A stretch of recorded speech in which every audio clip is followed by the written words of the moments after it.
साफिया सुनो, मेरा टिफिन अंदर ही छूट गया। बाहर निकलते हुए आमिर चिल्लाया। ऑफिस जाने की हड़बड़ी में आमिर अपना टिफिन घर के अंदर ही भूल गया था।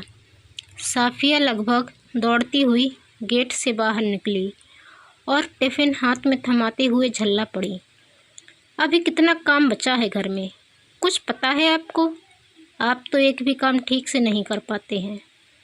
सॉरी बेगम, अब गुस्सा थूकिए, मैं ऑफिस के लिए लेट हो रहा हूँ। टिफ़िन हाथ में लेते ही वह अपनी बाइक की ओर चल पड़ा।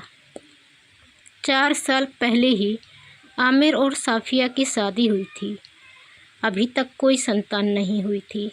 हालांकि आमिर ने इस बारे में कभी सोचा नहीं था, लेकिन साफिया के मन में एक खटका सा रहता था।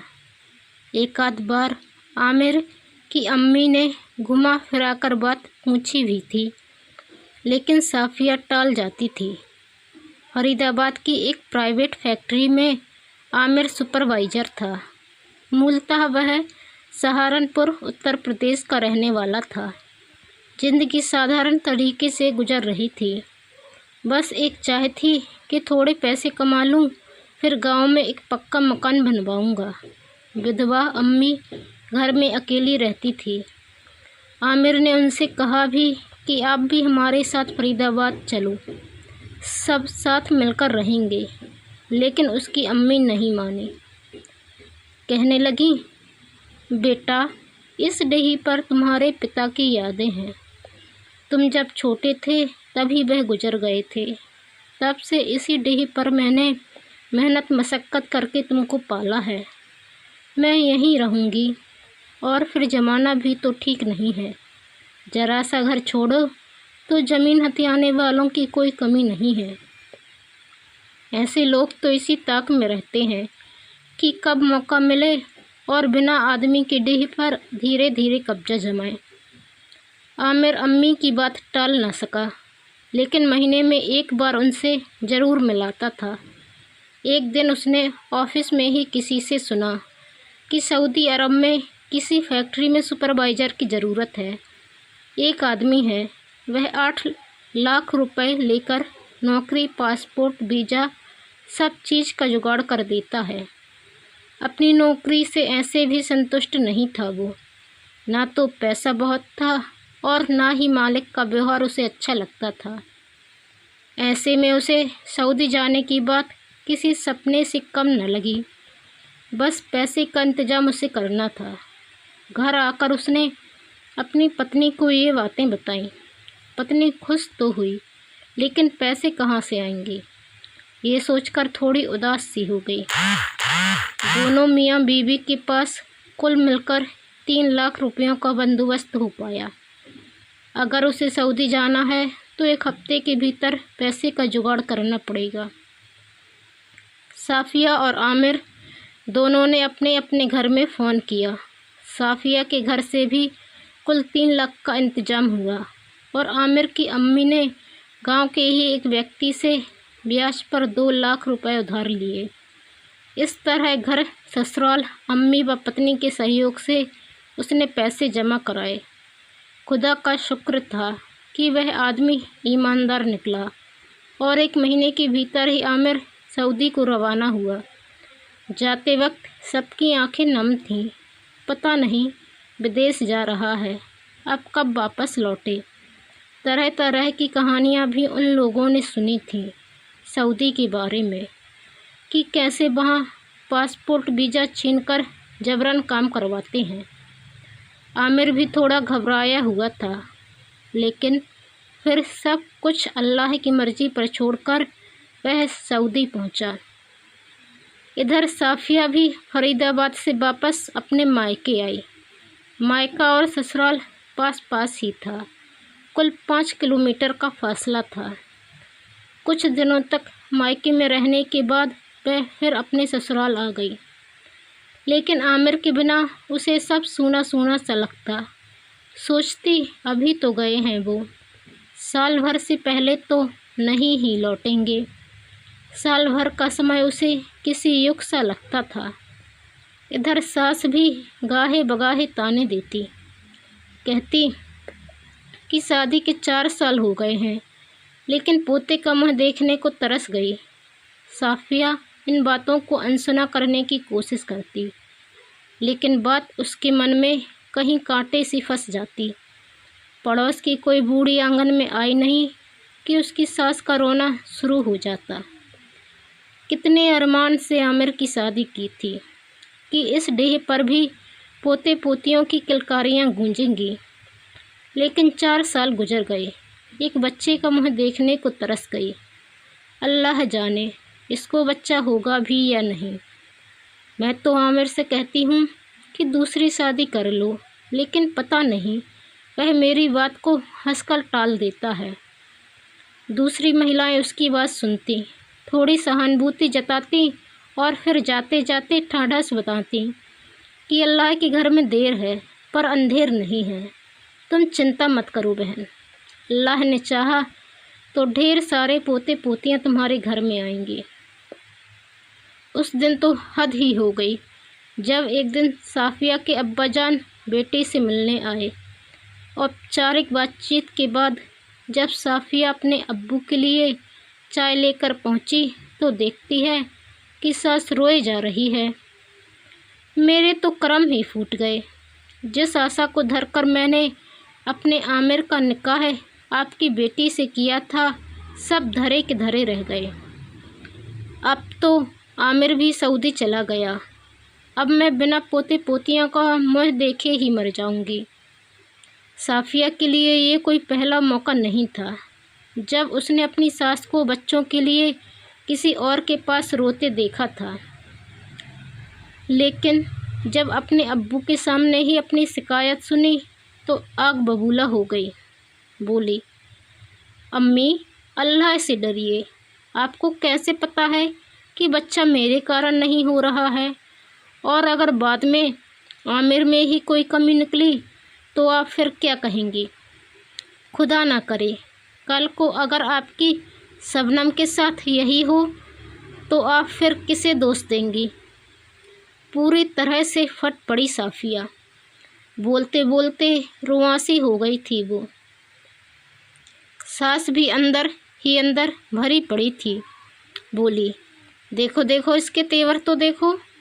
एक तो अब तक मुझे पोतों पोतियों के लिए तरसाया, अब श्राप भी दे रही है कि मैं नानी भी ना बन पाऊँ। तेरे मुँह में कीड़े पड़े। खबरदार जो शबनम के बारे में कुछ बोला तो। देखा अम्मी जान, जब अपनी औलाद पर आता है तो कैसे दिल जलता है। और आप मेरे अब्बू को बैठा कर मेरा गुणगान कर रही हैं। अब्बू जान, मुझे नहीं रहना है यहाँ। जब से आमिर गया है तब से मेरा जीना मुहाल कर रखा है अम्मी ने। मैं बस लिहाज करती रही और चुपचाप सहती रही, लेकिन अब मुझसे और बर्दाश्त नहीं होगा। लिहाज, वह तो मैं देख ही रही हूँ। सास तमक कर बोली, और मुझे अपने घर जाने की धमकी मत सुनाओ। बुढ़ापे में भी अल्लाह की रहमत से किसी पर बोझ नहीं बनी हूँ। साफिया के अब्बूजान सोचते थे कि बीच में विराम आए तो मैं कुछ बोलूं और स्थिति संभालूं, लेकिन एक का ख़त्म नहीं होता था कि दूसरा शुरू हो जाता था। अंत में देखा कि अब तो पानी सर से ऊपर जा रहा है। टपटकर साफिया से बोली, बस बहुत हो गया। यही संस्कार तूने सीखे हैं? जब दो बड़े आपस में बात कर रहे थे तो तुम्हें बीच में टपकने की क्या ज़रूरत थी? वह साफिया को सचमुच डांट रहे थे या माहौल शांत करने के लिए उसे बस एक झिड़की दी थी, ये तो वह ही जाने, लेकिन इसका असर उल्टा ही हुआ। साफिया पैर पटकती हुई वहाँ से चली गई, लेकिन उसकी सास बोल पड़ी, अगर अच्छे संस्कार होते तो कोई अपने शौहर की अम्मी से ऐसे बात नहीं करती। वो यहीं नहीं रुकी, बोली, मजाल है कि शबनम अपनी सास से ऐसे बोलने की हिम्मत भी करे। हमने अपने बच्चों को ऐसे संस्कार नहीं दिए हैं। साफिया के अब्बू समझदार इंसान थे, बोले, जाने दीजिए, जैसी भी है अब आपके घर की ही बहू है, मैंने उसको समझाऊंगा। अम्मी ने इस बात का कोई उत्तर नहीं दिया। साफिया के अब्बू की हिम्मत थोड़ी और बढ़ी तो झट से बोल पड़ी कि अगर आप बुरा न माने तो कुछ दिनों के लिए साफ़िया को अपने साथ लेता जाऊं। उसका भी मन बहल जाएगा और ये तनाव भी समय के साथ ख़त्म हो जाएगा। अभी अगर मैं ऐसी स्थिति में ही छोड़कर चला जाऊंगा तो फिर कोई संभालने वाला भी नहीं रहेगा। अभी आप दोनों गर्म हैं, ऐसे में दोनों को बिना किसी तीसरे के साथ छोड़ना भी ठीक नहीं है। बल्कि मैं तो कहता हूँ कि आप भी हमारे साथ चलिए और लोगों से मिलेंगी तो आपका मन भी बहल जाएगा। अम्मी चुपचाप सुनती रहीं। अब साफ़िया के पापा इसे रजामंदी समझे या इनकार, वह कुछ फैसला नहीं कर पाए। फिर धीरे से बोले, सब कुछ आपकी मर्ज़ी से ही होगा। अगर आप नहीं चाहती हैं तो साफ़िया यहीं रहेगी। इस बार उसकी सास धीरे से बोल पड़ी, आपकी बेटी है, भला मैं रोकने वाली कौन होती हूँ, पर मैं तो यहीं रहूँगी। साफ़िया के पापा ने इसे रजामंदी ही समझा और कुछ ये सोचकर कि कुछ दिन अलग अलग रहेंगी तो मन की कड़वाहट अपने आप ही कम हो जाएगी, साफ़िया को ले जाने का निर्णय लिया। अंदर आकर साफ़िया से बोले, चलो अपना कपड़ा वगैरह ले लो, अपने घर चलेंगे। साफ़िया भी इस माहौल से ऊब चुकी थी, लेकिन उसके माथे पर कुछ देर के लिए सिलवटें उभरी, मानो पूछ रही हो कि अम्मी जान मान गईं। उसके अब्बू जान बस मुस्कुरा भर दिए और बोले, हाँ सब मान गए, अब चलो कुछ दिनों के लिए। साफ़िया के जाने के बाद उसकी सास निढाल होकर बिस्तर पर गिर गई। शाम में जब फ़ोन की घंटी से नींद खुली तो देखा कि बेटी शबनम का फ़ोन है। साफ़िया के साथ हुए प्रसंग के बाद शबनम पहली अपनी थी जिससे वह बात कर रही थी। एक एक कर सारी बातें उसने शबनम को बताईं। आदमी जब किसी को किसी घटना का विवरण सुनाता है तो अपने हिस्से की चीज़ सुनाते समय उसको अपने तर्कों से जस्टिफाई भी करते जाता है। जितनी बार उस घटना का विवरण प्रस्तुत होता है, अपनी भूमिका उतनी ही रिफाइन होती जाती है और जो पक्ष वहाँ मौजूद नहीं होता, धीरे धीरे सारा दोष उसी का नज़र आने लगता है। यही बात इस घटना के साथ भी हुई। उधर साफ़िया के मायके में जब उस घटना का विवेचन बारंबार हुआ तो दोषी उसकी सास थी और उसके ससुराल में इस घटना की मुख्य खलनायिका वह स्वयं थी। रात में जब आमिर का फ़ोन आया तो उसकी अम्मी अब तक 3 बार उस घटना का विवरण अपनी बेटी व बहन से कर चुकी थी। चौथी मर्तबा जब आमिर के सामने उसने घटना का विवरण शुरू किया तो कुल जमा ये निकल कर आया कि मैं साफ़िया के अब्बा से बोल रही थी कि अब तो बस एक ही इच्छा है कि जल्दी से पोते पोतियों का मुँह देख लूँ, पता नहीं कब अल्लाह का बुलावा आ जाए। लेकिन ना जाने उसने क्या सुना कि ले देकर मुझ पर भड़क गई।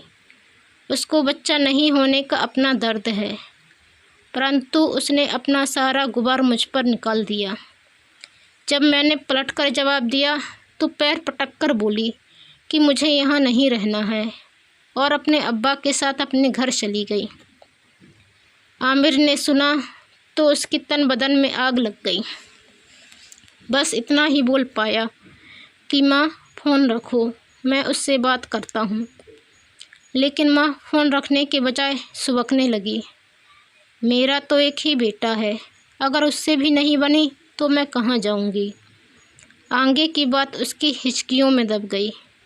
आमिर उसे शांत करता रहा, लेकिन शिकायतकर्ता को हमेशा इस बात की आशंका रहती है कि पता नहीं उसकी शिकायत ठीक तरीके से सुनी गई या नहीं।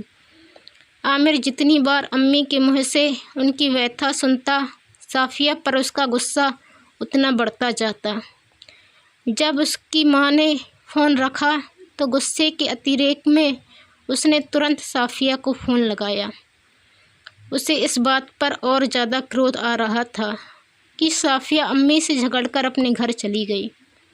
उसे ऐसा लगा मानो साफ़िया उसको चैलेंज करके गई हो कि अगर ठीक से नहीं रहे तो मैं अपने घर चली जाऊंगी। इधर साफ़िया के घर में शाम ढलते ढलते अनेक बार ये प्रसंग दोहराया जा चुका था और उसकी सास बहुत बड़ी खलनायिका बन चुकी थी। वह खुद ये बात आमिर को बताना चाहती थी, लेकिन ये सोचकर मन महसूस कर रह गई कि पता नहीं, अभी फैक्ट्री में होंगे, परेशान हो जाएंगे। रात को उनका फ़ोन आएगा, तब उनसे बात करेंगे। उसे आमिर के फ़ोन का बेसब्री से इंतज़ार था और ऐसे में जब रात को उसका फ़ोन आया तो उसने लपक कर फ़ोन उठाया और कुशल क्षेम पूछने लगी। लेकिन आमिर के तो सर से पाँव तक आग लगी थी। साफ़िया के सवालों को अनसुना कर उसने सीधे यही पूछा कि तुम माँ को अकेले छोड़कर अपने घर क्यों चली गई। साफ़िया विस्तार से अपनी बात बताना चाहती थी, लेकिन आमिर कुछ कहने को तैयार नहीं था, ना कुछ सुनने को तैयार था। उसने बस एक ही रट लगा रखी थी कि कल सुबह होते ही मेरी माँ के पास पहुँचूं, उसके बाद ही कोई बात होगी। थोड़ी देर साफ़िया उसे वस्तु स्थिति बताने की चेष्टा करती रही। आखिर उसके घर में अब तक हुए वार्तालाप में सारी गलती उसकी सास की थी और यहाँ आमिर उसकी कोई दलील सुनने को तैयार ही नहीं है। उसका मन झुंझला उठा। आप किसी व्यक्ति के पास किसी और की शिकायत लेकर जाएं और वह व्यक्ति आपको ही दंडित करने लगे तो बहुत पीड़ा होती है। साफ़िया के साथ यही हो रहा था। उसे और कुछ नहीं, बस आमिर से सहानुभूति चाहिए थी, लेकिन आमिर तो बहुत ही अजीब तरीके से बिहेव कर रहा था। अंत में उसने ये कहकर फ़ोन रख दिया कि मैं अभी नहीं जाऊंगी, आप आएंगे अब तभी जाऊंगी। फ़ोन कटने से आमिर का गुस्सा और भड़क उठा। उसे लगा था कि जब वह साफ़िया को अपने घर जाने को कड़ाई से कहेगा तो वह सहम जाएगी, अपनी सफाई पेश करेगी, लेकिन उसने न केवल मना कर दिया बल्कि फ़ोन भी काट दिया। उसके अहम को ठेस लगी। उसने दोबारा फ़ोन लगाया और सीधे कहा कि कल तुमको हर हाल में मेरे घर आना है और अगर नहीं आई तो फिर सोच लो, दोबारा उस घर में कदम नहीं रखना। साफ़िया ने आमिर का ये रूप नहीं देखा था। वह घबरा तो गई, लेकिन हिम्मत जुटाकर बोली कि ऐसी धमकी से मैं नहीं डरने वाली हूँ। अब तो मैं घर तभी जाऊँगी जब आप आएंगे। ये कहकर उसने फ़ोन रख दिया। दोबारा फ़ोन कटने से आमिर को लगा जैसे गुस्से से उसका सर फट जाएगा। ये तो उसकी मर्दानगी को खुल्लम खुल्ला चैलेंज जैसा था। उसे ऐसा लगा मानो किसी बच्ची को लाख मना करने के बाद भी वह मुँह चढ़ाने से बाज नहीं आ रहा हो। चटाक, एक जोरदार थप्पड़ उसने बच्चे के मुँह पर मारा, लेकिन बच्चा कहाँ था। थप्पड़ से उसका गुस्सा शायद शांत हो जाता, लेकिन यहाँ तो उसके हाथ में केवल फ़ोन था। उसने 3 बार फ़ोन लगाया। इस बार साफ़िया ने फ़ोन नहीं उठाया। लगातार 3 बार फ़ोन की घंटी बजती रही, लेकिन साफ़िया ने फ़ोन नहीं उठाया। अब तक उसके मस्तिष्क पर क्रोध का पूरा कब्जा हो चुका था। अब निर्णय लेने की बारी मस्तिष्क नहीं वरन क्रोधाग्नि की थी। उसने फ़ोन उठाया और चटाक चटाक चटाक एक साथ 3 थप्पड़ साफ़िया के मुँह पर दे मारे। इधर साफ़िया भी गुस्से से आपा खो रही थी। फ़ोन की घंटी सुनकर भी अनसुना कर रही थी, लेकिन जब फ़ोन की घंटी कुछ देर के लिए नहीं बजी तो लगा चलो एक बार फ़ोन कर ही लेते हैं। ज़्यादा अड़ेंगे तो कल ससुराल चली जाऊंगी, लेकिन इनसे बात नहीं करूंगी। इसी ऊहापोह में फ़ोन के पास पहुंची ही थी कि फ़ोन पर मैसेज की बीप बजा। लपक कर फ़ोन उठा लिया। सोचा आमिर का ही मैसेज होगा। उसका अनुमान सही था। मैसेज आमिर का ही था। फुर्ती से उसने इनबॉक्स खोला, लेकिन ये क्या? मैसेज देखते ही ऐसा लगा मानो चटाक चटाक चटाक मूर्छित होकर वहीं ज़मीन पर गिर पड़ी। घर के लोग दौड़ कर आए। अरे देखो, साफ़िया को क्या हो गया? उठो साफ़िया, उठो बेटा। अरे क्या हो गया? कोई पानी लाओ। अरे बेटा क्या हो गया? परिवार वाले साफ़िया को झकझोर रहे थे। जब उसके मुंह पर पानी का छींटा मारा गया तो वह कुनमुनाई, आमिर आमिर। बस यही एक शब्द वह बार बार बुदबुदा रही थी। थोड़ी देर में जब उसे होश आया तो देखा कि सारा परिवार उसके पास इकट्ठा हो चुका है। अब्बू बोले, बेटी क्या हुआ? तबीयत तो ठीक है ना? कुछ तो बोलो, यकायक गिर कैसे गई? कुछ नहीं अब्बू। आमिर, क्या हुआ आमिर को? अब घर वाले सचमुच परेशान हो गए थे। आमिर का मैसेज आया है, बस इतना ही बोल पाई वो। आगे के शब्द हिचकियों में दब गए। क्या मैसेज है? बोलो बेटी, आमिर ठीक तो है? यह कहकर उसके अब्बू फ़ोन की ओर लपके। फ़ोन ऑन करते ही मैसेज ही दिखा, तलाक तलाक तलाक। या अल्लाह, ये क्या देख रहा हूँ मैं? एक साथ 3 तलाक। अरे देना ही था तो एक बार देता। सिर पकड़कर वहीं ज़मीन पर बैठ गए वो। बस बुदबुदा रहा था केवल। 3 तलाक का मतलब भी समझते हैं ये लोग? अरे ये कैसी गिनती है जहाँ सीधे 3 आता है। घर वाले और परेशान हो रहे थे। तभी उसकी अम्मी बोल उठी, अरे खुदा के वास्ते कुछ तो बताओ क्या हुआ? अरे अब बचा ही क्या, आमिर ने साफ़िया को तलाक दे दिया है। उसके अब्बू वहीं ज़मीन पर ही निढाल पड़ गए। पूरा घर सदमे में था। किसी के पास कहने सुनने को कुछ नहीं। बस एक ही ख्याल कि अब साफ़िया का क्या होगा। इधर गुस्से के अतिरेक में आमिर ने तलाक तलाक तलाक लिखा और फ़ोन वहीं फेंक कर बिस्तर पर धम से गिर पड़ा। इसको मुझसे जुबान नहीं लड़ाना चाहिए था, अब भुगतो।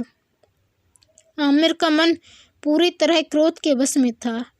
बार बार साफ़िया का गुस्सैल चेहरा उसके सामने प्रकट हो रहा था, मानो वह इसको चढ़ा रही हो कि जो करना है सो कर लो, पर मैं तो तुम्हारी माँ के साथ नहीं रहने वाली।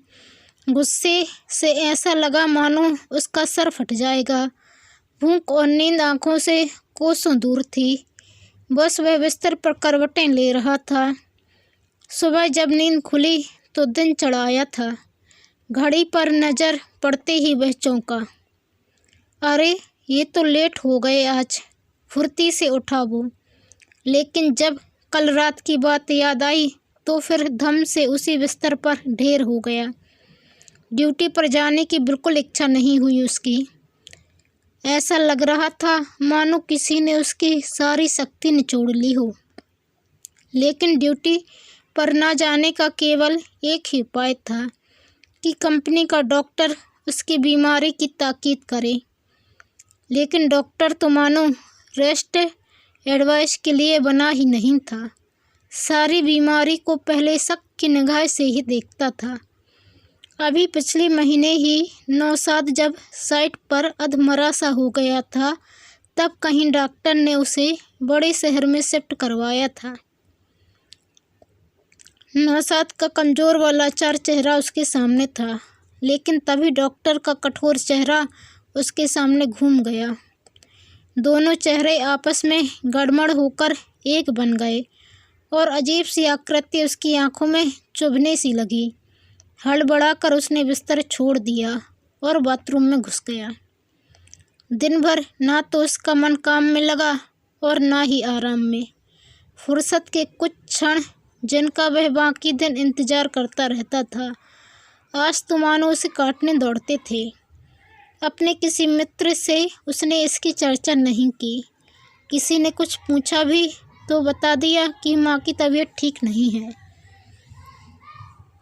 आदमी गुस्से में बड़े से बड़ा निर्णय ले लेता है, लेकिन जब उसके बाद की स्थिति पर सोचता है तो परेशानी और बढ़ने लगती है। साफिया के लिए उसने इस बार सोने का एक हार खरीदा था। सोचा था इस बार ईद में घर जाएंगे तो उसे देंगे। गुस्सा का एक झोंका उसके लहलहाते दाम्पत्य को जलाकर खाक कर चुका था, और तलाक की आंधी से जब दाम्पत्य का पेड़ उखड़ जाए तो फिर प्यार की कितनी भी बरसात क्यों ना हो, उसे पुनर्जीवित नहीं कर सकती।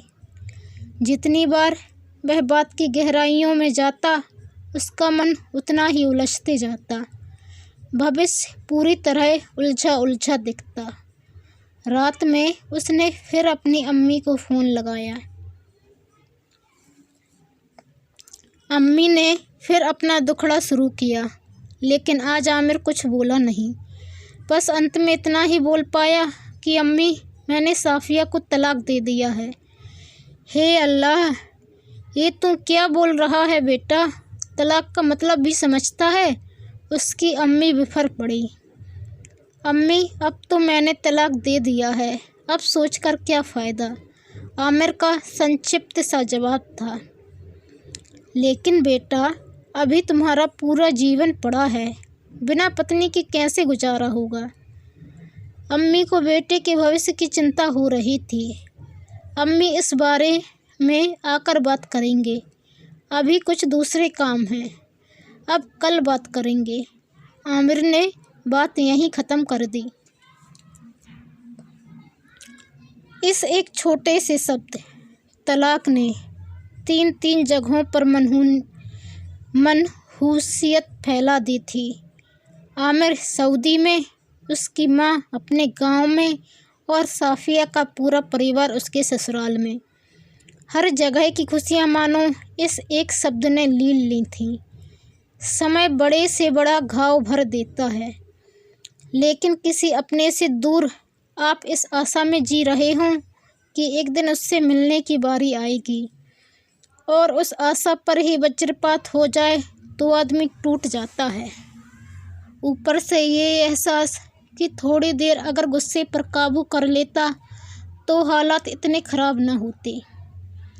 आमिर अंदर ही अंदर टूट रहा था।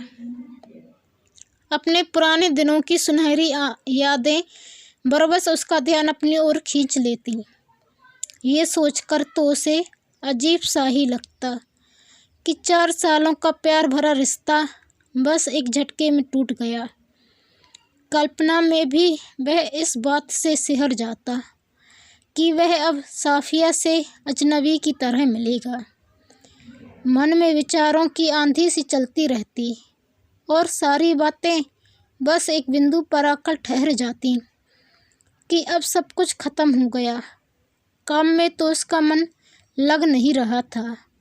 आए दिन कुछ न कुछ गलतियां होती, और इससे पहले कि वह कोई बड़ी गलती करता और किसी बड़े झमेले में फंस जाता, अपने 2 महीने का पेमेंट वहीं छोड़ घर लौटने का फैसला ले लिया।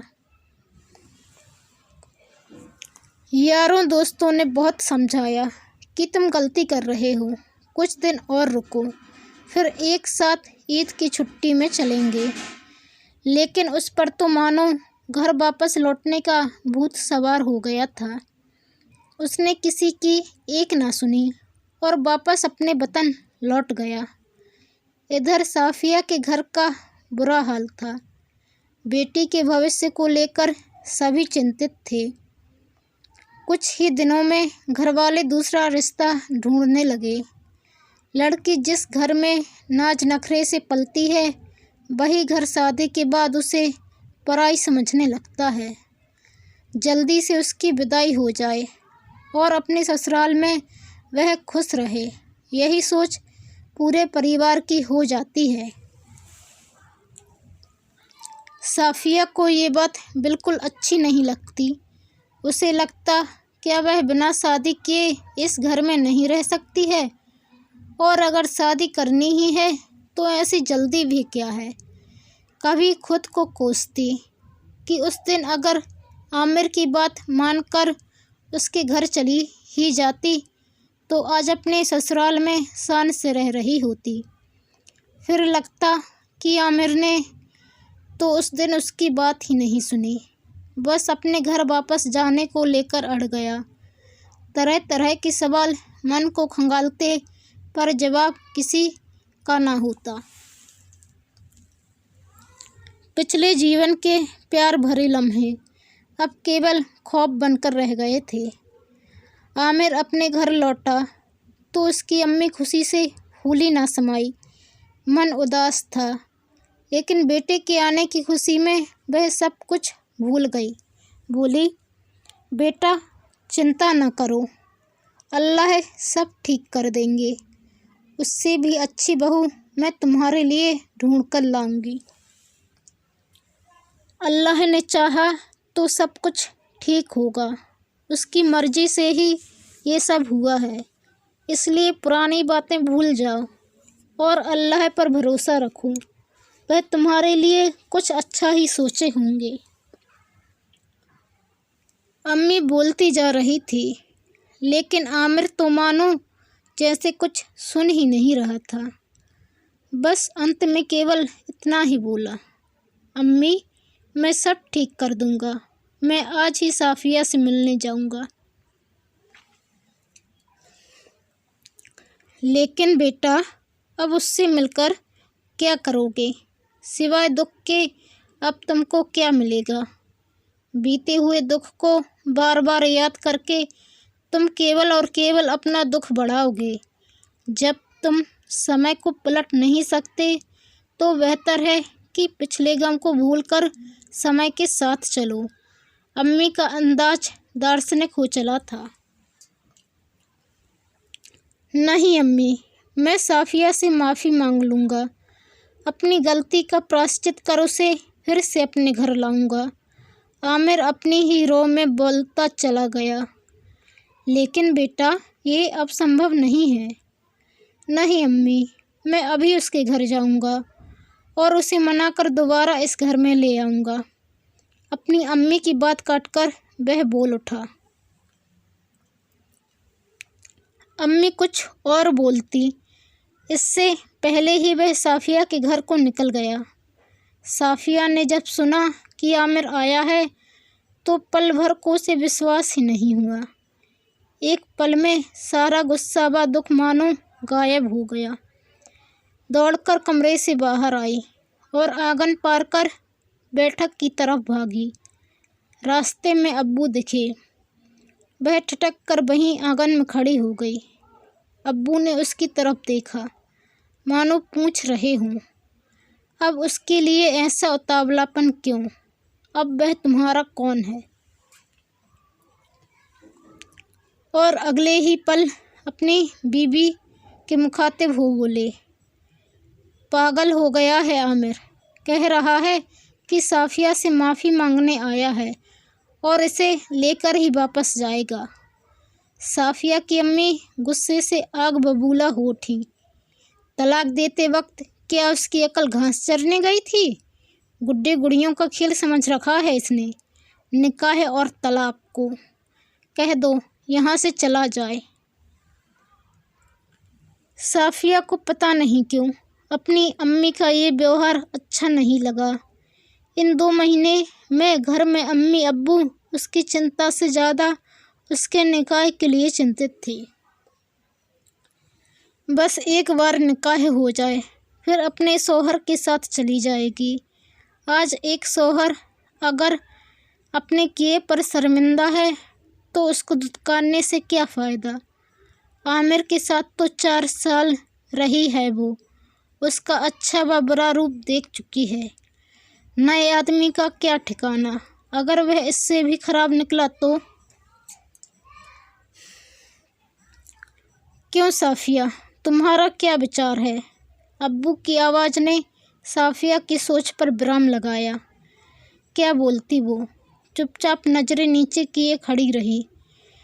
वह बस एक बार आमिर से मिलना चाहती थी, पूछना चाहती थी कि क्यों किया तुमने ऐसा। तुम्हें एक बार भी मेरी चिंता नहीं हुई? अब्बू दोबारा बोले, एक बार आमिर से मिल लो, फिर हम उसे मना कर देंगे। इतनी जिद लेकर बैठा है, तुम एक बार उससे मिल लो। जी, बस इतना ही बोली साफिया और बैठक से पहले औरतों के लिए टंगे पर्दे की ओट तक पहुंच गई। पर्दे की ओट से उसने आमिर को देखा। वह काफ़ी दुबला हो गया है। पर्दे की ओट से ही बोली, कैसे हैं आप? 4 महीने से इस आवाज़ को तरस गया था आमिर। जब कोई चीज़ आपकी पहुंच से दूर हो तो आपको उसको पाने की लालसा तीव्र से तीव्रतर होती जाती है। ठीक हूँ मैं, आप कैसी हैं?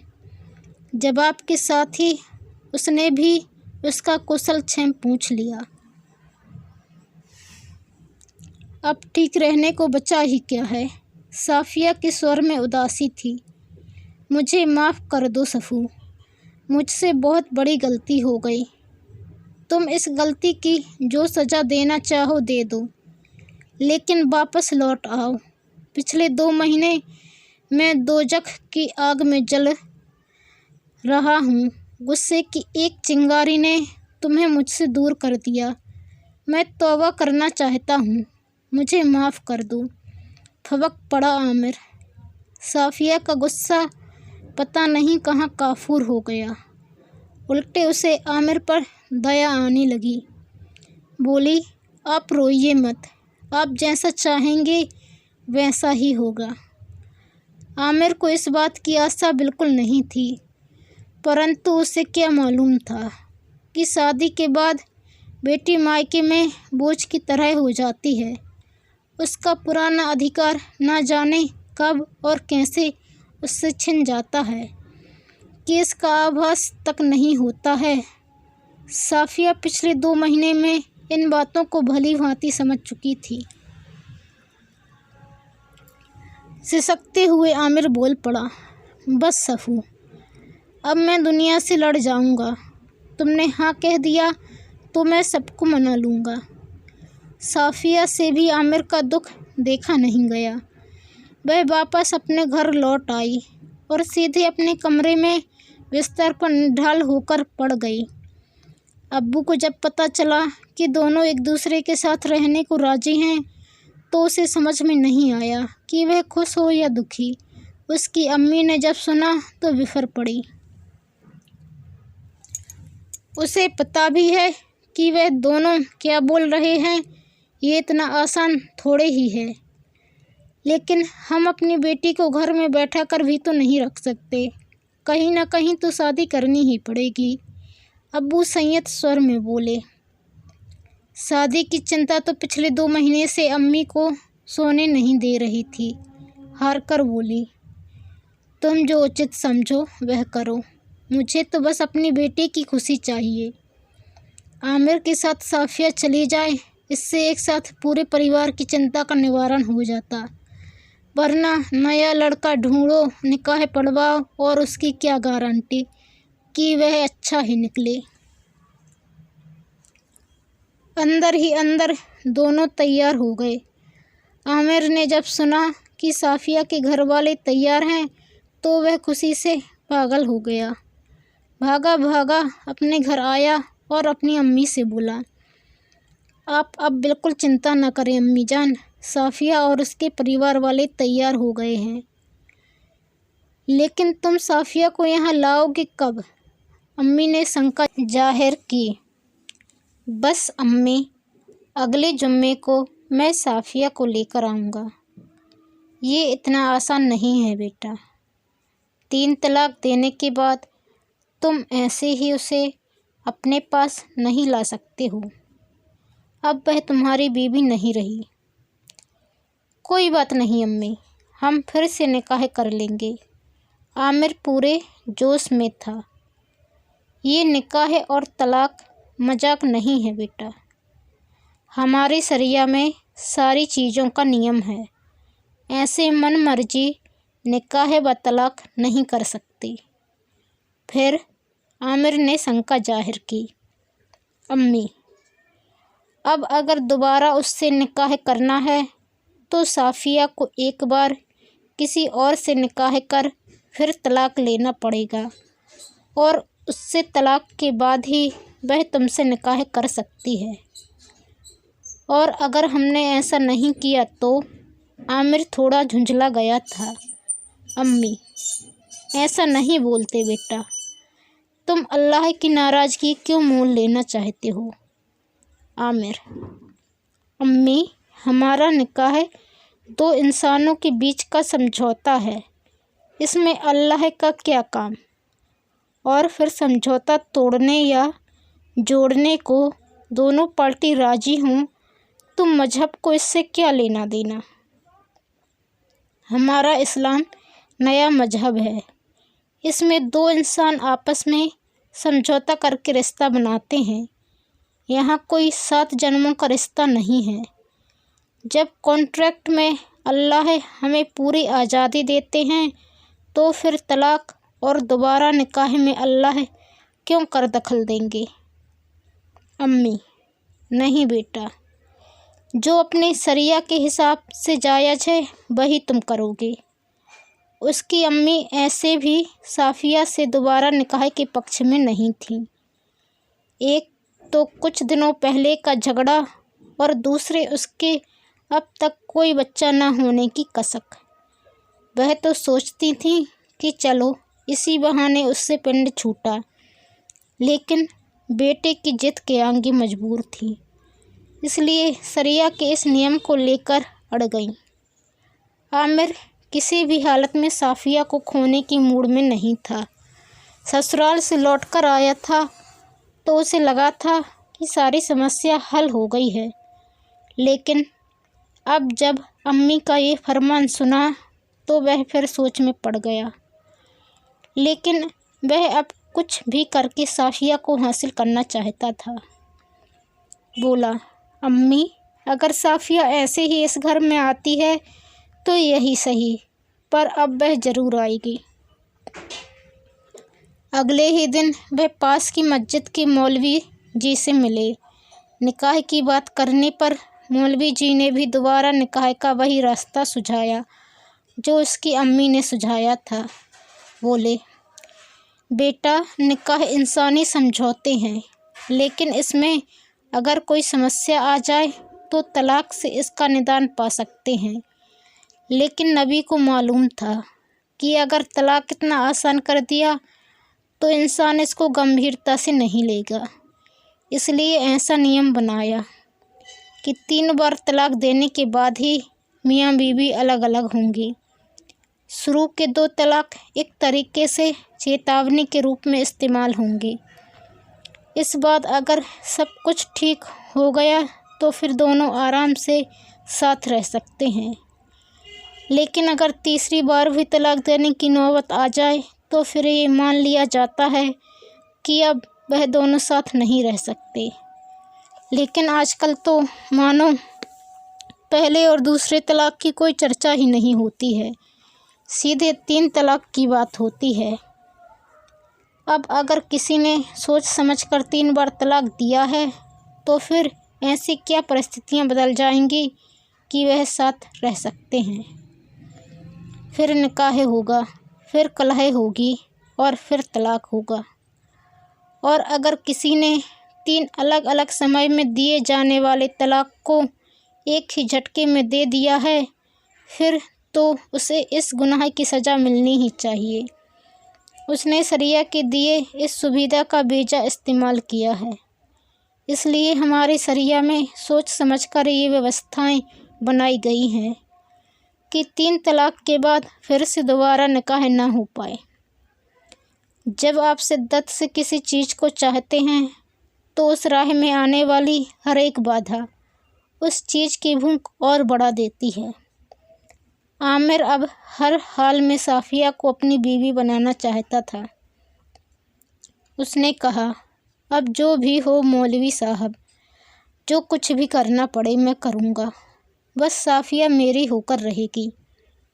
ठीक है, फिर एक लड़का ढूंढो जिससे साफिया का निकाह हो सके और वह फिर तलाक देने के लिए भी राजी हो।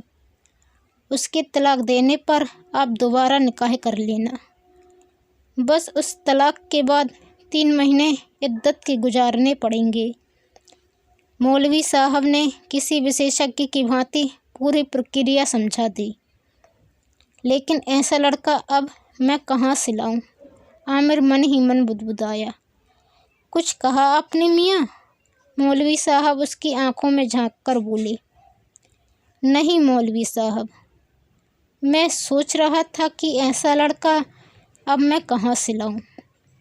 आमिर ने धीरे से अपनी बात कही। वो तो है बेटा, लेकिन लड़का तो आपको खोजना ही पड़ेगा। वह भी ऐसा कि पहले निकाह करे और फिर एक दिन बाद तलाक भी दे। मौलवी साहब की आवाज़ में चिर परिचित गंभीरता थी, जैसा कि उनके लिए ये एक प्रक्रिया भर हो। लेकिन मैं तो एक दिन भी इंतज़ार नहीं करूँगा। निकाह के तुरंत बाद उसे तलाक देने बोल दूँगा। आमिर मानो एक पल भी इंतज़ार करने के मूड में नहीं था। नहीं बेटा, आप ऐसा नहीं कर सकते। कम से कम एक दिन उसे उसकी बीवी बनकर रहना होगा। जब तक वह मुकम्मल तौर पर बीवी ना बन जाए तब तक वह तलाक नहीं दे सकता, और अगर दे भी दिया तो वह निकाह जायज़ नहीं माना जाएगा। बेटा, फिर तो ये अल्लाह को धोखा देने जैसी बात हो गई। उनसे कुछ छुपा नहीं है बेटा। उनका आदेश है कि निकाह होना है तो पूरी तरह से होना है। मौलवी साहब ने मानो एक ही बार में आमिर को सब कुछ समझा दिया। अब तो आमिर और परेशान हो गया। किसे ढूंढे, किसे ये चीज़ बताए, कौन तैयार होगा? ऐसे ढेर सारे सवाल आमिर को परेशान करने लगे। मौलवी साहब तजुर्बेदार थे। पहले भी वे ऐसी परिस्थितियों से रूबरू हो चुके थे। गंभीर मुद्रा में बोले, बेटा, मैं तुम्हारी चिंता समझता हूँ।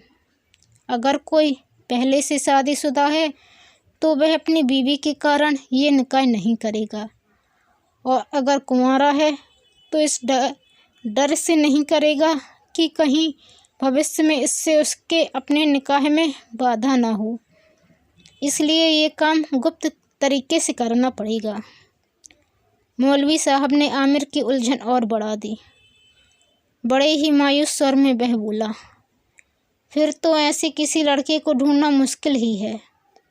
सो तो है बेटा, आखिर अल्लाह चाहता है कि इंसान को उसके किए की सज़ा मिले, इसलिए तो ऐसा नियम बनाया है। मौलवी साहब ने भी उसकी हाँ में हाँ मिलाया। तो फिर मैं क्या करूं मौलवी साहब? आमिर हताश हो रहा था। मौलवी साहब को लगा कि अब लोहा पूरी तरह गर्म हो चुका है। बड़े ही सधे स्वर में बोले, बेटा, एक उपाय है, लेकिन उसके लिए तुम्हें पैसे खर्च करने होंगे। कोई बात नहीं मौलवी साहब, पैसे की कोई चिंता नहीं है। आप बस वह उपाय बताइए। आमिर अधीर हो उठा। मौलवी साहब का स्वर अभी भी बिल्कुल शांत था। बोले, बेटा, 1 लाख रुपए लगेंगे। 1 लाख? ये तो बहुत है मौलवी साहब। आमिर दबी जुबान में बोला। ठीक है बेटा, कोई बात नहीं, फिर आप खुद देख लो। मौलवी साहब ने अपना पल्ला झाड़ लिया। नहीं नहीं मौलवी साहब, आप सारा इंतज़ाम कीजिए, मैं पैसे देने को तैयार हूँ। आमिर ये मौका हाथ से नहीं जाने देना चाह रहा था। ठीक है बेटा, फिर एक दिन तय करके लड़की ले आओ। एक दिन उसका निकाह होगा और अगले दिन तलाक, फिर इद्दत के 3 महीने। उसके बाद तुम उससे निकाह कर लेना। मौलवी साहब ने एक ही सांस में पूरी बात बता दी। लेकिन लड़का पहले मिले तो फिर मैं साफिया को लाऊं। आमिर आश्वस्त हो लेना चाहता था। बेटा, लड़का इतनी जल्दी कहाँ मिलेगा, और ऐसी चीज़ों के लफड़े में कोई नहीं पढ़ना चाहता। अब तुम ही बताओ, तुमको ऐसा मौका मिलता तो क्या तुम अपनी बेगम के डर से ऐसा करते? मौलवी साहब ने गेंद उसी के पाले में झाड़ दी। आमिर: सही बात है मौलवी जी, लेकिन आपको ऐसा लड़का कैसे मिलेगा? मौलवी: कोई नहीं मिलेगा बेटा, अब ये काम मुझे ही करना पड़ेगा। आखिर किसी न किसी को तो ये जहर पीना ही पड़ेगा। आमिर का तो मुँह आश्चर्य से खुला का खुला रह गया। मुँह से बस इतना ही निकला, मौलवी जी आप? हाँ मैं, नहीं तो दूसरा कोई लड़का खोजना मुश्किल भी है, और फिर ना जाने ये बात कितनों तक पहुंच जाएगी। यहाँ तो आज निकाह और कल तलाक, फिर उसी दिन तुम उसे ले जाना और 3 महीने बाद मैं ही तुम दोनों का निकाह पढ़वा दूंगा। मौलवी साहब ने समझने वाले अंदाज में जवाब दिया। आमिर को ये बात जच गई, लगा ये सही है, ये बात भी केवल 2 व्यक्तियों के बीच रहेगी, वरना अगर वह लड़का ढूंढने निकला तो पता नहीं कितनों को ये बात बतानी पड़ेगी और देरी होगी सो अलग। वह झटपट तैयार हो गया। अगले ही दिन आमिर साफिया को लाने उसके घर जा पहुंचा। साफिया के घर वाले ने जब सुना कि वह साफिया को लेने आया है तो उन्हें बड़ा आश्चर्य हुआ, कितनी जल्दी ये कैसे साफिया को ले जा सकता है। लेकिन जब आमिर ने बताया कि मौलवी जी से सारी बातें हो गई हैं और वह शरीयत के हिसाब से सारी प्रक्रिया पूरी कर देंगे, तो थोड़ा मन महसूस कर ही सही, लेकिन साफिया को उसके साथ भेजने को राजी हो गए। उन्हें ये सब अच्छा तो नहीं लग रहा था, लेकिन ये सोचकर शांत हो गए कि आखिर बच्ची की शादी किसी न किसी से तो करनी ही पड़ेगी। फिर आमिर तो देखा भला लड़का है, पता नहीं दूसरा लड़का कैसा होगा। उसी दिन शाम तक आमिर साफिया को लेकर अपने घर लौट गया। रात को जब साफिया काम ख़त्म कर अपने कमरे में सोने के लिए जाने लगी तो आमिर की अम्मी ने उसे रोका। बोली, बेटी आज तुम बरामदे में ही सो जाओ। साफिया को ये थोड़ा अटपटा सा लगा। साफिया: क्यों अम्मी, कोई काम है आपको? अम्मी: नहीं बेटी, लेकिन अभी तुम आमिर के पास नहीं सो सकती। साफिया: क्यों अम्मी? अम्मी: बेटी तुम्हें आमिर ने कुछ बताया नहीं? साफिया के चेहरे पर उलझन भरे भाव थे। उसने ना की मुद्रा में सिर हिलाया। फिर अम्मी ने उसे सारी बातें समझाईं। उसे बताया कि अब तुम आमिर की बीवी नहीं हो और अब सीधे सीधे उससे निकाह भी नहीं कर सकती हो। इसके लिए तुम्हें एक और निकाह कर उससे तलाक लेना होगा। उसके बाद ही तुम दोबारा आमिर से शादी कर पाओगी। साफिया का सारा उत्साह काफूर हो चुका था। हजारों सवाल उसके मन को बींध रहे थे, लेकिन उसका जवाब देने वाला आमिर अपने कमरे में सो रहा था। उसने उसे जगाना उचित नहीं समझा। उसके मन में सैकड़ों सवाल थे। क्या मेरे अब्बू अम्मी को ये सब पता होगा? क्या इसके लिए वह सब भी तैयार होंगे? आमिर खुद मेरा निकाह दूसरे से कराएगा, क्या यही एक रास्ता है? बहुत देर तक वह सवालों से स्वयं जूझती रही, किंतु कोई उत्तर न मिला। तो उसने अम्मी से पूछा, अम्मी क्या इसके अलावा कोई उपाय नहीं है? अम्मी: नहीं बेटी, अगर तुम आमिर के साथ ज़िंदगी गुजारना चाहती हो तो बस यही एक रास्ता है, या फिर तुम किसी और से निकाह कर उसके साथ रह सकती हो। साफिया: लेकिन अम्मी, तलाक हम दोनों का आपसी मामला है, और जब हमें वापस साथ रहने में कोई कष्ट नहीं है तो फिर धर्म का इससे क्या लेना देना? अम्मी: बेटी, आमिर ने भी यही कहा था। मेरी बात तो उसने ठीक से सुनी भी नहीं, लेकिन जब मौलवी जी ने समझाया तो फिर मान गया। और इस बुढ़ापे में मैं तो ऐसा कुछ नहीं करना चाहती कि क़यामत के दिन अल्लाह ताला को मुँह ना दिखा सकूं। तुम लोग खुद समझदार हो, जो अच्छा लगे वह करो, लेकिन मेरे रहते इस घर में ऐसा कुछ मैं नहीं होने दूंगी जो अल्लाह के हुक्म से अलग हो। साफिया को लग गया कि अब और कोई उपाय नहीं है। फिर हार कर बोली, अम्मी, लेकिन मेरा क्या? मैं किसी गैर मर्द से निकाह करके उसकी बीवी बन जाऊं, और वह भी एक रात के लिए? ये सही है क्या? अम्मी, बेटी, ये सब सोच की बातें हैं। जब एक बार तुम्हारा तलाक हो गया तो तुम्हें किसी दूसरे मर्द से ही निकाह करना होगा। यहाँ भी तो तुम वही कर रही हो। फ़र्ज करो वहाँ भी किसी कारण से तुम्हारा तलाक हो गया तो तुम किसी तीसरे मर्द से निकाह करोगी। फिर तुम्हारे जीवन में 3 मर्द आएंगे। यहाँ तो बस एक ही मर्द आ रहा है तुम्हारे जीवन में, वह भी नाम के वास्ते। उसके बाद तुम आराम से आमिर के साथ रह सकती हो। साफिया का दिमाग और उलझ गया। उसे भी लगा कि अगर मैं अभी मना कर भी देती हूँ तो बात तो वही होगी जो अम्मी ने कहा है, मेरा निकाह किसी और लड़के से होगा। फिर वह किस स्वभाव का होगा ये भी पता नहीं। आमिर जब से सऊदी से लौटा है उसने उसकी आंखों में सच्चाई देखी है। वह अब दोबारा आमिर को नहीं खोना चाहती है। आमिर उसे सच्चा प्यार करता है, नहीं तो वह दूसरी शादी कर लेता। सऊदी में कमाता है, उसे भला लड़की की क्या कमी होगी। फिर भी वह उसे मनाने आया।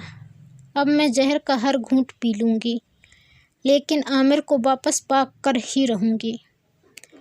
रात में ये बातें सोचते सोचते कब उसकी आंख लग गई पता ही नहीं चला। अगली सुबह आमिर साफिया और अम्मी के साथ सीधे मस्जिद पहुंच गया। कल शाम में ही उसने मौलवी जी से सारी बातें कर ली थीं। पहली बार साफिया ने मौलवी जी को देखा और मौलवी जी ने साफिया को। मौलवी जी 55 साल की उम्र में भी काफ़ी फुर्तीले दिखते थे।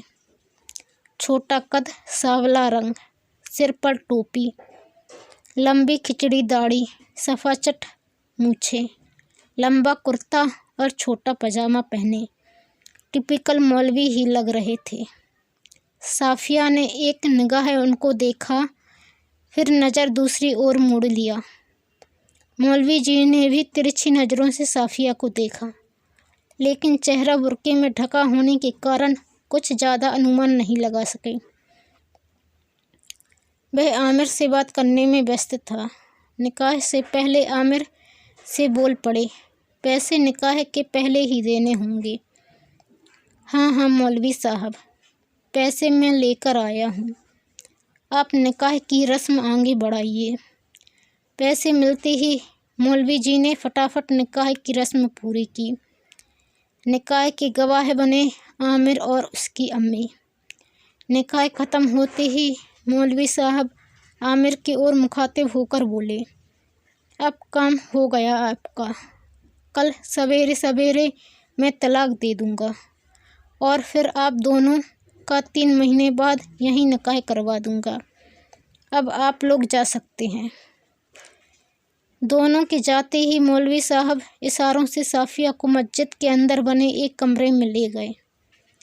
ये कमरा मौलवी साहब के लिए ही बना था। मौलवी साहब दूर के गांव से थे और सप्ताह में एक बार अपने घर को जाते थे। यही उनका पेशा था। इसी मस्जिद की आमदनी से उनका घर चलता था। कमरे में जाते ही मौलवी साहब प्यार से बोले, आप अपना बुर्का उतार कर आराम करो, मैं खाना लेकर आता हूँ। पास के ही होटल से मौलवी साहब खाना लेकर आ गए। आकर जैसे ही अपने कमरे में आए, उन्होंने पहली बार साफिया को देखा। मौलवी साहब के लिए ये निकाह कोई पहली बार का किस्सा नहीं था। पहले भी 2 मौक़ों पर उसे तलाकशुदा महिलाओं से शादी करनी पड़ी थी, लेकिन आज जब उसने साफिया को देखा तो देखते ही रह गए। लेकिन जल्द ही उसने अपने विचारों की प्रवाह को रोका और बोल पड़े, आप खाना खा लो और आराम करो, मैं बाहर से होकर आता हूँ। दोनों ने उसी कमरे में बैठकर खाना खाया। खाने के बाद मौलवी साहब किसी काम के बहाने बाहर चले गए। उन्हें लगा कि उनकी वजह से साफिया ठीक से आराम नहीं कर पाएगी। जाते हुए उन्होंने कमरे का आगे का गेट लगा दिया और साफिया से कहा कि वह पिछला दरवाज़ा अंदर से बंद कर ले। उनके जाते ही साफिया ने चैन की सांस ली और दरवाजे की चटकनी लगाकर सो गई। इधर मौलवी साहब के तो क्या कहने, दिल बल्लियों उछल रहा था। 1 लाख रुपए की कमाई एक ही झटके में। उनकी तो मानो लॉटरी निकल आई थी। सबसे पहले वह बैंक जाकर पैसे अपने अकाउंट में जमा कर देना चाहते थे। जाते जाते गांव वालों को कह गए कि आज मार्केट में थोड़ा ज़रूरी काम आ गया है, इसलिए लौटते लौटते शाम हो जाएगी। हो सकता है कि रात भी हो जाए। उन्हें शक था कि नमाज के वक्त लोग बेवजह उनका इंतज़ार करेंगे, या हो सकता है उनके कमरे की तरफ ही उन्हें खोजने चले जाएं। वह नहीं चाहते थे कि कोई बेवजह साफिया को उधर उनके कमरे में देखे। तभी उसे साफिया का ख्याल आया। उसे लगा कि बैंक में पैसे जमा करने के बाद थोड़ी देर इधर उधर घूमेंगे और फिर शाम होने के बाद वापस जाएंगे। उनके जाने से बेवजह साफिया को परेशानी होती। आखिर एक ही कमरा है, उसमें वह रहेगा तो साफिया को आराम करने में व्यवधान होगा। साफिया की नींद खुली तो पिछला दरवाज़ा खोलकर बाहर निकली। शाम हो गई थी, लेकिन मौलवी साहब अभी तक वापस नहीं आए थे। वह बाहर निकलकर बस खड़ी ही हुई थी कि उसे कुछ लोगों की आवाज़ सुनाई दी। शायद नवाजी मस्जिद में आने लगे थे। तुरंत वह पिछले दरवाजे से अंदर आ गई और कमरा अंदर से बंद कर लिया। थोड़ी देर हलचल के बाद जब शांति हुई तो अंधेरा हो चुका था। तभी उसके फ़ोन पर आमिर का कॉल आया। आमिर, कैसी हो सफ़ू? साफिया, मैं ठीक हूँ, आप कैसे हैं? आमिर, बस कल का इंतज़ार कर रहा हूँ। साफिया, मैं भी। आमिर, और अभी क्या कर रही हो? साफिया, कुछ नहीं, बस सो ही रही थी, अभी जगी हूँ। आमिर, ठीक है सफ़ू, अपना ख्याल रखना, बाय। साफिया, बाय। फ़ोन रखते ही वह बाथरूम में घुस गई। थोड़ी ही देर में उसे दरवाजे पर कुछ खटखट की आवाज़ आई। बाथरूम का दरवाज़ा थोड़ा सा खोलकर उसने सुना तो लगा कि मौलवी साहब वापस आ गए हैं। वहीं से उसने आवाज़ लगाई, आप अंदर आ जाइए, मैं बाथरूम में हूँ।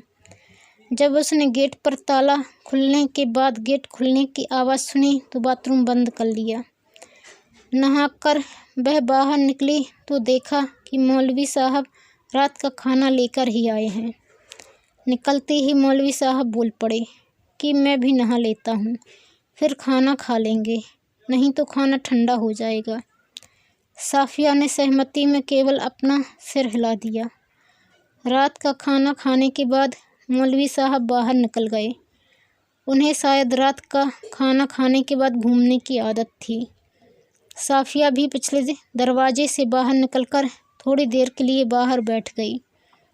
रात को सोते समय मौलवी साहब बोले, साफिया, ये बिस्तर बहुत छोटा है, इसमें 2 आदमी नहीं सो सकते, इसलिए इस बेड को हटाकर अपना बिस्तर नीचे ही लगा लेते हैं। साफिया, कोई बात नहीं, आप बेड पर सो जाइए और मैं नीचे सो जाऊंगी। मौलवी, ऐसा कैसे हो सकता है? आज तो हमने निकाह किया है, हम दोनों को आज एक साथ ही सोना होगा, तभी कल तलाक मुकम्मल होगा। मैंने आमिर को भी सारी बातें बता दी थी। साफिया को पहली बार मौलवी साहब की बात अजीब सी लगी, लेकिन वह और कर भी क्या सकती थी। रात को मौलवी साहब बोले, साफिया, एक बार इधर तो देखो, आज हम दोनों के बीच शौहर और बीवी का रिश्ता है। तुम घबराओ मत, आज के लिए मुझे आमिर जैसा ही समझो। साफिया को इस वक्त मौलवी साहब की जुबान से आमिर का नाम अच्छा नहीं लगा। 55-56 साल के बुजुर्ग मौलवी साहब और 26 साल की जवान साफिया का कोई मेल नहीं था। वह कैसे उस बूढ़े मौलवी को आमिर जैसा समझे, लेकिन उसने कुछ कहा नहीं। उसकी तरफ से कोई प्रतिक्रिया होते ना देख मौलवी जी ने सीधा उसके ऊपर हाथ डाला और अपनी ओर घुमा लिया। साफिया ने कोई प्रतिरोध तो नहीं किया, लेकिन उस अंधेरे में भी जब उसे ये एहसास हुआ कि ये कोई और नहीं वही बूढ़ा ठिगना सा मौलवी है, तो उसे उबकाई सी आने लगी। लेकिन दिन भर के सपनों के सागर में गोते लगाता मौलवी अब भला कहाँ रुकने वाला था। फिर वह कोई गलत काम भी तो नहीं कर रहा था। दीन धर्म के हिसाब से अपनी वहता बीवी के साथ था। इस रात को वह अपनी ज़िंदगी की सबसे हसीन रात बना लेना चाहता था। साफिया को ऐसा लग रहा था मानो उसका शरीर नहीं बल्कि उसकी आत्मा को कुचला जा रहा है। वह चुपचाप मुर्दे सी बिस्तर पर पड़ी रही। मौलवी जी के लिए रात पूरी तेज़ी से ख़त्म हो रही थी और साफिया को ऐसा लग रहा था जैसे इस रात की कोई सुबह ही नहीं है। रात में जब भी साफिया की नींद खुली, उसे मौलवी साहब का हाथ अपने जिस्म पर रेंगता हुआ मिला। वह शायद इसके पूरे शरीर को एक रात की भेंट मानकर ज़्यादा से ज़्यादा निचोड़ लेना चाहता था। सुबह जब साफिया की नींद खुली तो मौलवी साहब कमरे में नहीं थे। उसने उस ओर ज़्यादा ध्यान भी नहीं दिया और बाथरूम में घुस गई। बाथरूम से बाहर निकली तो करीब 8 बज चुके थे, लेकिन मौलवी साहब का कहीं पता नहीं था। सोचा कहीं बाहर बैठे हों तो बाहर निकलकर देखते हैं, लेकिन ये क्या, कल की तरह फिर से मेन गेट बाहर से बंद था। फिर पीछे के दरवाजे पर नज़र पड़ी तो उधर से चटकनी खोलकर बाहर निकली, लेकिन बाहर भी वह कहीं दिखाई नहीं दिए। साफिया फिर अंदर आ गई। मन में ये भी खटका था कि बाहर कहीं कोई देख ना ले। अंदर आते ही उसने आमिर को फ़ोन लगाया। उधर से आमिर की आवाज़ सुनते ही वह भपक कर रो पड़ी। ऐसा लगा जैसे रात का पूरा गुबार बाहर आ रहा हो। रोते रोते ही उसने बताया कि मौलवी साहब सुबह से नहीं दिख रहे हैं। मेन गेट पर ताला लगाकर गए हैं, बस पिछला दरवाज़ा खुला है। कल भी जब बाहर गए थे तो इसी तरह गेट बाहर से लॉक कर के गए थे। आमिर ने उसे सांत्वना देते हुए कहा कि तुम परेशान मत हो, मैं आकर देखता हूँ। थोड़ी ही देर में आमिर आ गया। जब उसने आकर बताया कि उसका फ़ोन भी नहीं लग रहा है, स्विच ऑफ बता रहा है, तब दोनों की चिंता बढ़ी। देर होते जा रही थी। बाहर से नमाजियों की आवाज़ भी आ रही थी। लोग मौलवी जी को खोजने उनके कमरे तक आ रहे थे, लेकिन ताला देखकर लौट जा रहे थे। आमिर और साफिया चुपचाप उस कमरे में बैठे हुए थे। जब बाहर की आवाज़ थोड़ी कम हुई तो आमिर धीरे से गेट खोलकर बाहर निकला। लोग शायद मस्जिद से जा चुके थे। उसने साफिया से कहा कि तुम यहीं रुको, मैं खाना लेकर आता हूँ, और उधर बाज़ार में मौलवी साहब के बारे में थोड़ा पता भी करूँगा। उन दोनों के पास और कोई चारा भी नहीं था। आमिर जब बाहर से लौटा तो 12 बज गए थे। आते ही उसने साफिया से कहा कि मौलवी साहब का फ़ोन आया था। वे बोल रहे थे कि उनके चाचा का इंतकाल हो गया है, इसलिए वे गांव गए हैं। सवेरे सवेरे खबर मिली, इसलिए वह बिना किसी को बताए चले गए। वे बोले हैं कि शाम तक लौटने की पूरी कोशिश करेंगे। साफिया: लेकिन अगर वह शाम तक नहीं लौटे तो? आमिर: अरे चिंता मत करो, मैंने कहा है कि वे ज़रूर शाम तक ज़रूर वापस आ जाएं। साफिया: नहीं, अगर किसी कारण से नहीं लौटे तो? आमिर: आ जाएंगे, मैं फिर थोड़ी देर में फ़ोन करके पूछ लूँगा। साफ़िया चुप हो गई। वह आमिर को और परेशान नहीं करना चाहती थी, लेकिन पता नहीं क्यों उसे लग रहा था कि मौलवी साहब शाम तक वापस नहीं आएंगे। उसके और आमिर के बीच अब करने लायक ऐसी कोई बात नहीं बची थी। कल तक जो बात हुई थी उसके और आज के बीच में बस कल की रात ही अलग अलग बीती थी, और उस बारे में बात करने लायक कोई चीज़ थी ही नहीं। बैठे बैठे शाम के 5 बज गए, लेकिन ना तो मौलवी साहब आए और ना ही उनका फ़ोन आया। इस बीच 2 बार आमिर की अम्मी का फ़ोन आ चुका था। रात करीब 8 बजे आमिर साफ़िया को खाना लेकर आया। दोनों ने साथ बैठकर खाना खाया कि तभी मौलवी साहब का फ़ोन आया। बोले, मुझे रात में आने में देर हो जाएगी, इसलिए अब तलाक वाला काम कल ही हो पाएगा। तुम चिंता नहीं करो, कल सवेरे सवेरे हम सारा काम निपटा लेंगे। आज मैं बुरी तरह से फंस गया। मैं जानता हूँ कि तुम्हें बुरा लग रहा होगा, लेकिन मैं लाचार हूँ। बस एक दिन का किसी तरह सब्र कर लो। साफ़िया ने जब ये सब सुना तो बिफर पड़ी। बोली, झूठ बोल रहा है वो, लेकिन सिवाय झल्लाने के और मौलवी जी को कोसने के उन दोनों के पास और उपाय ही क्या था। खाने के बाद आमिर अपनी अम्मी के पास चला गया और साफ़िया उसी कमरे में लेट गई। साफ़िया की नींद से आँखों से नींद कोसों दूर थी। अपनी हालत उसे जाल में फंसी उस चिड़िया जैसी लग रही थी, जो कितना भी जोर क्यों न लगा ले, ना तो पास आते व्याधि को रोक सकती है और ना ही जाल का बंधन तोड़कर उड़ ही सकती है। उसका जी करता था कि ज़ोर ज़ोर से रोए, लेकिन उसका दर्द समझने वाला कौन था। जब अल्लाह की मर्ज़ी से ही ये सब कुछ हो रहा था, तो फिर इंसान उसके दर्द को कैसे समझ सकता था।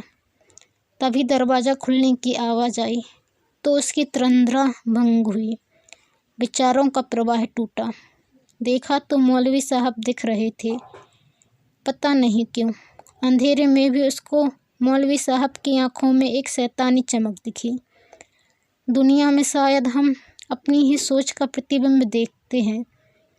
मौलवी साहब ने लाइट जलाया और साफ़िया से देर होने के लिए माफ़ी मांगी। साफ़िया ने कोई जवाब नहीं दिया और ना ही मौलवी साहब ने उसके जवाब का इंतज़ार किया। फ़ौरन बाथरूम में घुसे और जल्द ही नहाकर बाहर निकल आए। थोड़ी ही देर में लाइट बंद करके वह भी साफ़िया के बगल में लेट गए। ना तो साफ़िया ने कुछ पूछा और ना ही मौलवी साहब ने कुछ बताया। मौलवी साहब शांत थे, लेकिन केवल जुबान से। उनके हाथ धीरे धीरे साफ़िया के बदन पर घूम रहे थे। साफ़िया ने जब से सुना कि मौलवी जी रात में देर से आएंगे, तभी से उसको इस स्थिति का आभास हो चुका था। वह शांत ही रही, लेकिन मौलवी साहब आज ज़्यादा आक्रामक लग रहे थे। साफ़िया ने से अपनी नियति मान ली थी और मौलवी साहब के लिए तो मानो ये ज़िंदगी की आखिरी रात थी। भरपूर जी लेना चाहते थे वो। आज नींद दोनों में से किसी की आंखों में नहीं थी। साफ़िया आज सोना नहीं चाहती थी कि कहीं सवेरे मौलवी जी गायब ना हो जाएं, और मौलवी जी आज रात सोकर इस सुनहरे पल को गंवाना नहीं चाहते थे। साफ़िया जैसी सुंदर युवती अब भला दोबारा उसे इस ज़िंदगी में तो नसीब नहीं होगी। रात बीतती रही, मौलवी साहब जागते रहे। आदमी पाप से डरता है, समाज से डरता है, लेकिन अगर ऐसा कोई डर ना हो तो आदमी के अंदर का राक्षस उसे शैतान से भी बदतर बना देता है। आज मौलवी साहब के लिए ऐसा ही दिन था। आज साफ़िया के रूप में एक वस्तु उसके सामने थी, और जिसका उपभोग करने की आज़ादी उसे समाज और धर्म दोनों ने ही दे दी थी। आज ना तो वह कोई अनैतिक व अमर्यादित कार्य कर रहा था और ना ही कोई अधार्मिक कार्य। ये कार्य शरीयत के हिसाब से हलाल था। फिर उस वस्तु के उपभोग में संकोच कैसा, झिझक कैसी। साफिया पर क्या गुजर रही है, इसकी जिम्मेदारी मौलवी साहब की नहीं थी। फिर वह व्यर्थ ऐसी बातों में क्यों पड़ता, क्यों कर मन को किंचित भी मलिन करता। वह हर पल नए अनुसंधान कर रहा, जब तक कि सुबह नहीं हो गई। मुर्गे की वांग से जब सुबह का एहसास हुआ तो मौलवी साहब की तंद्रा टूटी। बस आखिरी बार वह अपनी इस अनमोल उपहार को जी भरकर देख लेना चाहता था, जी भरकर भोग लेना चाहता था। साफिया तो करीब करीब बेसुध ही थी, बस किसी तरह वह नींद के आगोश में आने से बच रही थी। सुबह हुई, आमिर आए। मौलवी साहब तैयार ही बैठे थे। उनका साफिया से तलाक हुआ, अब साफिया उसकी हुई। बस केवल 3 महीने का इंतज़ार बीच में था। आमिर बहुत खुश था, लेकिन साफिया किसी चट्टान की भांति शांत और स्थिर थी। कोई हलचल नहीं, कोई भाव नहीं। दोनों ने मौलवी साहब से विदा ली। मस्जिद से बाहर आते ही आमिर बोला, सफू, अब चेहरे पर पर्दा गिरा लो। साफिया ने आग्नेय नज़रों से उसे घूरा। पर्दा? अब कैसा पर्दा और किससे? आमिर उसकी आंखों को देखकर सहम सा गया। फिर धीरे से बोला, अब गांव से गुजरेंगे, पर्दा कर लो प्लीज।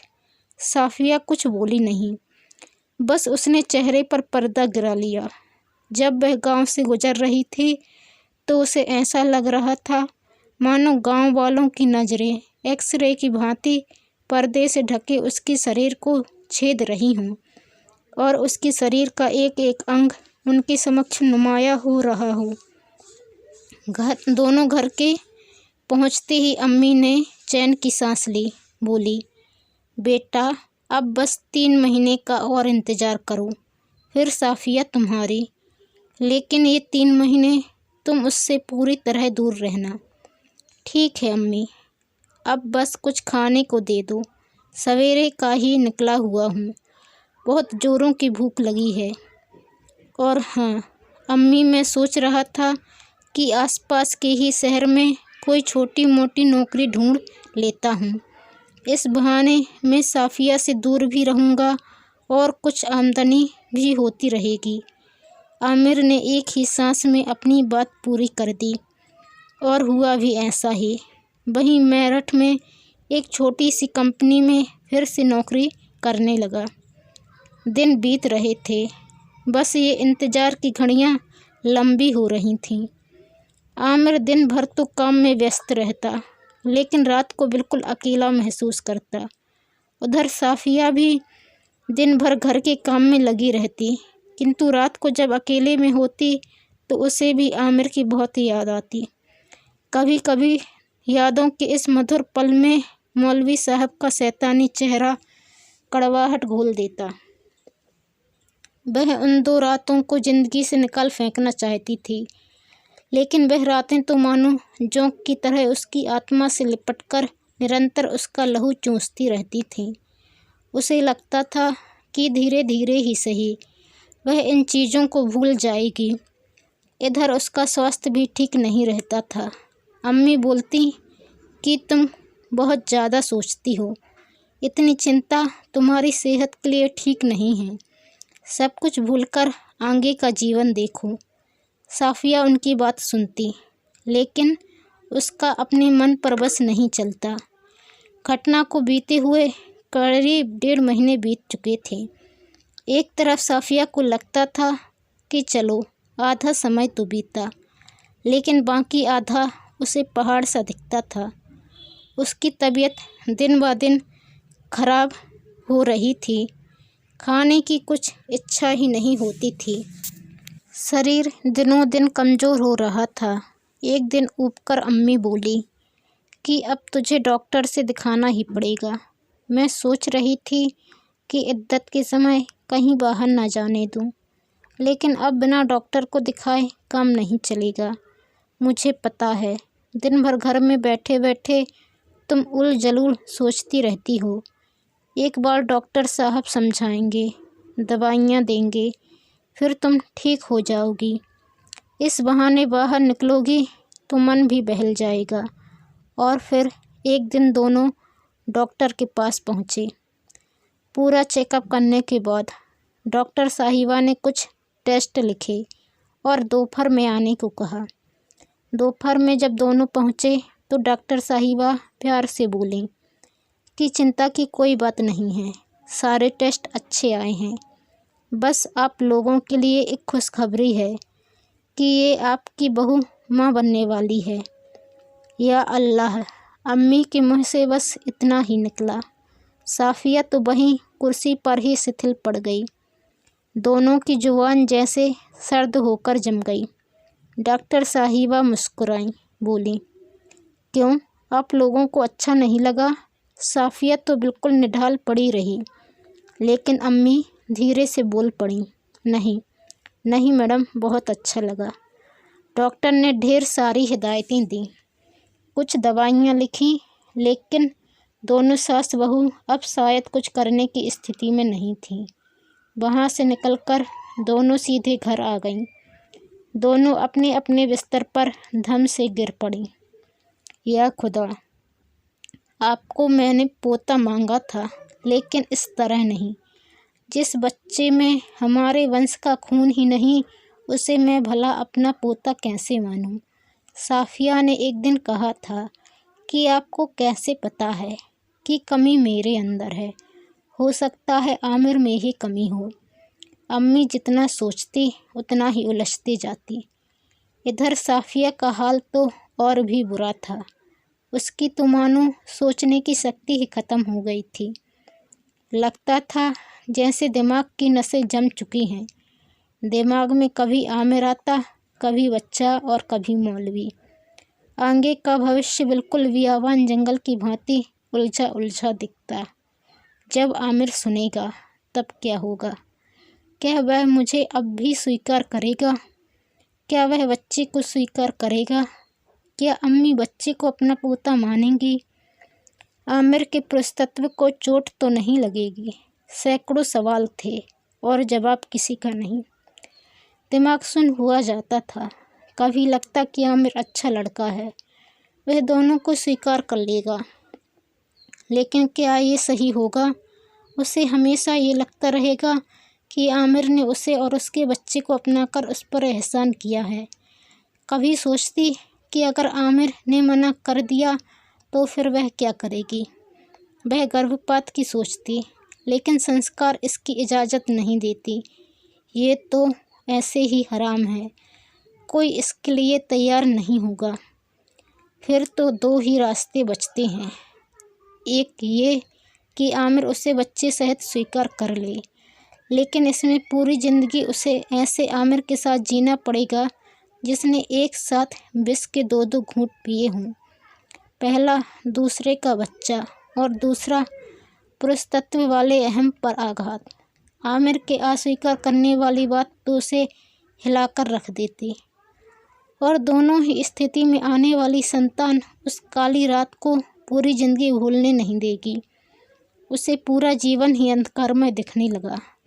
अनुमान से आने वाला डर और अपनी ही सोच से पैदा होने वाली हताशा हमेशा दुखदाई होती है। साफिया अकेली थी और उसकी सोच उसकी पकड़ से दूर हो चुकी थी। निराशा, दुख व जिल्लत से भरी हुई जिंदगी भविष्य में उसका व उसके बच्चे का इंतजार कर रही थी। और फिर जब उसकी अपनी सोच उस अंधकारमय भविष्य की गुप्त काली रात में गुम हो गई तो एक ही रास्ता नज़र आया, खुद को ख़त्म करने का।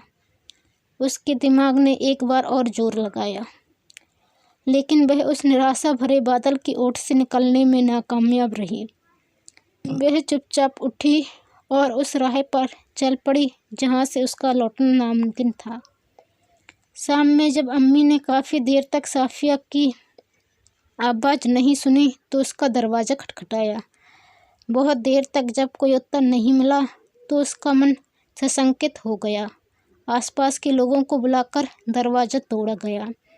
अंदर का नज़ारा बीभत्स था। साफिया का शरीर पंखे से झूल रहा था। अम्मी वहीं बेहोश होकर गिर पड़ी। पड़ोसियों ने संभाला और बाहर खाट पर लिटा दिया। देर रात आमिर भी घर पहुंचा। कहाँ तो वह 3 महीने ख़त्म होने का बेसब्री से इंतज़ार कर रहा था और कहाँ ये खबर। उसकी तो मानो दुनिया ही लुट गई। आंगन में साफिया का शरीर पड़ा था। अम्मी बैठी सुबक रही थी। कौन किसको ठांठस बधाता। पड़ोसी अपने अपने घर चले गए थे। अब अगले दिन ही साफिया की अंतिम क्रिया की जानी थी। अम्मी ने रो रो कर पूरा घटनाक्रम आमिर को बताया। आमिर को जब बच्चे का पता चला तो पल भर को वह हक्का बक्का हो गया। ऐसा कुछ तो उसने अपने सपने में भी नहीं सोचा था। लगता है अल्लाह ने सारा कुसंयोग उसके लिए ही बचा कर रखा है। उसे लगा कि इस सारी फसाद की जड़ वह स्वयं है। वही है साफिया का हत्यारा। उसी की जिद और नासमझी ने साफिया की जान ली है। और अब जब साफिया चली गई तो फिर इस आत्मग्लानि के साथ वह नहीं जी सकता। साफिया की मौत के गुनहगार को जीने का कोई अधिकार नहीं है। वह उसी कमरे में घुसा और उसी पंखे से खुद लटक गया। अम्मी को रात भर तो कुछ आभास नहीं हुआ, लेकिन जब सवेरे उठकर कमरे में गई तो आमिर को देखा। आमिर का शरीर बेजान हो चुका था। वह चिल्लाती हुई बाहर निकली।